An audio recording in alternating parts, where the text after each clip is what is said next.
The sun was warm that Thursday afternoon, spilling golden light over the small town's quiet streets.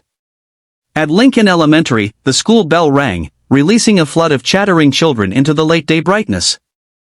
Among them were Emma Thompson and Sarah Martinez, both 10 years old, walking side by side with the easy comfort of lifelong friends.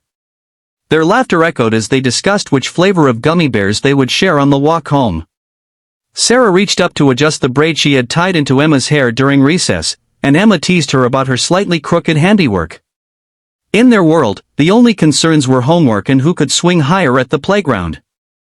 Back at their homes, their families prepared for an ordinary evening. Emma's mother, Karen, chopping vegetables for lasagna, and Sarah's father, Miguel, finishing his construction shift early so he could surprise his daughter with ice cream. None of them could have guessed that these small, happy routines were about to shatter.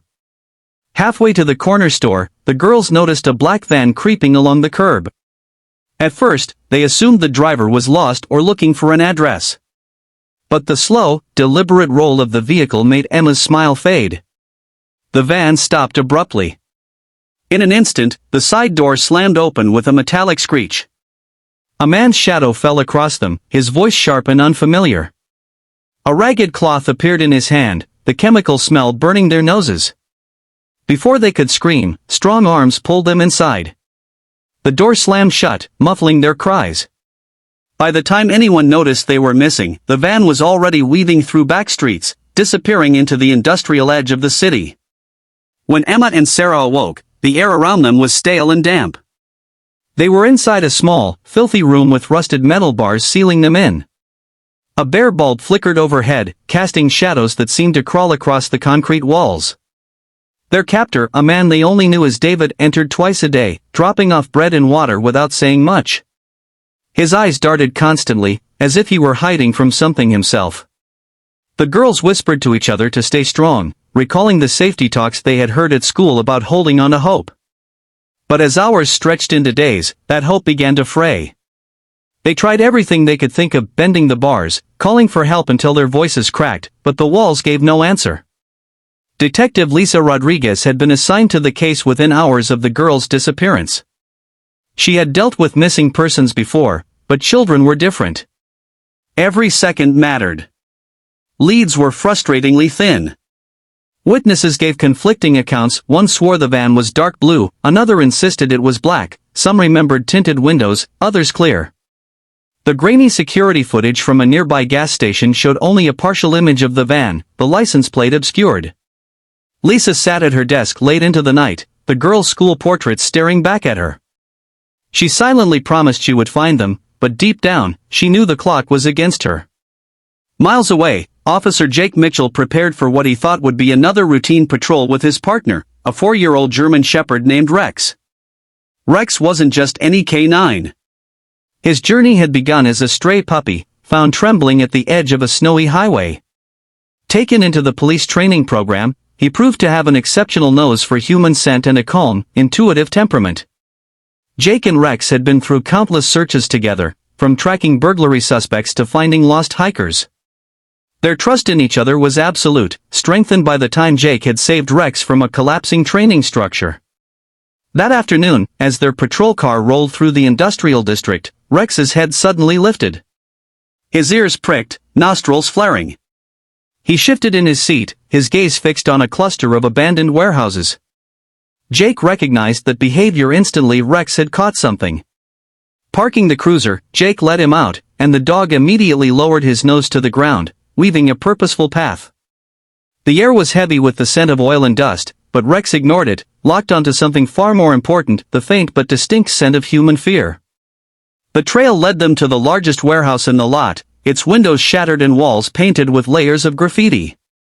From the outside, it looked empty, forgotten. But Rex's quickened pace told a different story. He circled the building, pausing at a side entrance where the scent was strongest. Jake called for backup, his voice low but urgent. Moments later, the tactical team arrived, surrounding the building. They all knew an abandoned warehouse could be a dangerous place: unstable floors, hidden corners, armed suspects. But Jake also knew that somewhere inside, someone was waiting to be found. Inside, the warehouse was a maze of rooms and shadowed corridors. Dust swirled in the air with every footstep. Rex moved ahead of the team, his breathing steady, his body language alert. They passed rusted shelving, broken pallets, and rooms that reeked of mildew. At one point, Rex stopped abruptly, ears low, tail rigid, detecting not just the girl's scent, but that of the man who had been keeping them. He moved with growing urgency, pulling Jake down a narrow hallway toward the back of the building. Finally, Rex stopped in front of a heavy wooden door secured from the outside. He sat down sharply, turning to look at Jake, his signal that this was it. Inside, Emma and Sarah had been sitting silently, heads resting against the wall. They heard footsteps approach, then the sound of a dog sniffing just beyond the door. Sarah's hand gripped Emma's. For the first time in 3 days, they felt something spark inside them, hope. The breach was swift. Officers pushed through, weapons ready, but Rex darted ahead, his posture shifting from alert to gentle. He approached the girl slowly, tail wagging low, eyes warm. At first, they shrank back, startled, but within seconds they were on their knees, arms thrown around him, their sobs muffled in his thick fur. "You found us," Emma whispered. Jake swallowed hard, blinking away the sting in his eyes. Meanwhile, officers at the rear entrance intercepted David as he tried to slip away. The investigation later revealed that the girls had been only hours from being transported to another state, where they might have vanished forever. Rex's nose had changed everything. In the weeks that followed, Emma and Sarah's recovery was slow. Nightmares woke them often, and they flinched at loud noises. But every visit from Rex brought light back into their days. Emma would brush his fur while telling him stories, Sarah would rest her head against his side, feeling his steady heartbeat. Their families welcomed Jake and Rex into their homes, baking treats, sharing meals, and quietly marveling at the bond between the dog and the girls he had saved. Word of the rescue spread far beyond the town. News stations covered it, donations to K-9 units poured in, and Jake and Rex began visiting schools to teach children about safety. Rex quickly became a symbol of hope, not just for Emma and Sarah, but for the entire community. Years passed, and the girls grew into strong, confident young women. Emma became a social worker, determined to protect vulnerable children. Sarah became a veterinarian, specializing in working dogs.